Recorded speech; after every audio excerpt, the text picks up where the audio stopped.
బీజేపీకి ఓటు వేస్తే దేశం ఇంకా దిగజారిపోతుందని మంత్రి పొంగులేటి శ్రీనివాసరెడ్డి అన్నారు. ఖమ్మం పార్లమెంటరీ కాంగ్రెస్ అభ్యర్థి రఘురామిరెడ్డి విజయాన్ని కాంక్షిస్తూ ఖమ్మంలో కాపాటి పిచ్చయ్య ఆధ్వర్యంలో ఆత్మీయ సమ్మేళనం నిర్వహించారు.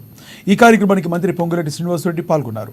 రాముడు కేవలం బీజేపీ వాళ్లకు మాత్రమే రాముడా, తలంబ్రాల ప్రాముఖ్యత వారికే తెలిసినట్లు వ్యవహరిస్తున్నారని మంత్రి ఫైర్ అయ్యారు. తెలంగాణ రాష్ట్రాన్ని ఇచ్చిన కాంగ్రెస్ ప్రభుత్వాన్ని ప్రజలు ఆదరించి రఘురామిరెడ్డిని గెలిపించాలని మంత్రి కోరారు.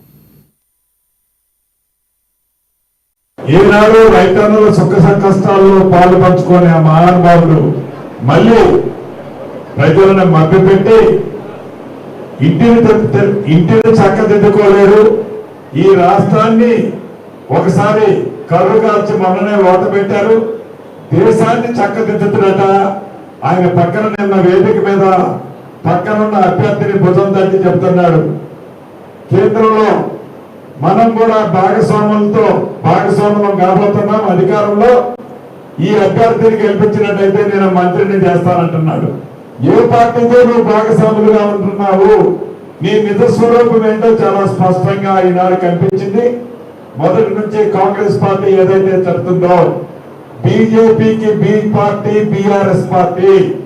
నేను ఈ 5 సంవత్సరాలు ఖమ్మం పట్టణం వదిలిపెట్టకుండా, ఖమ్మం జిల్లా వదిలిపెట్టకుండా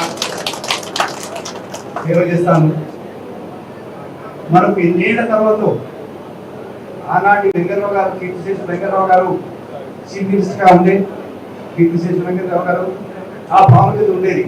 ఇన్నేళ్ల తర్వాత మన ప్రాంతానికి ఉప ముఖ్యమంత్రి గారు భట్టి గారు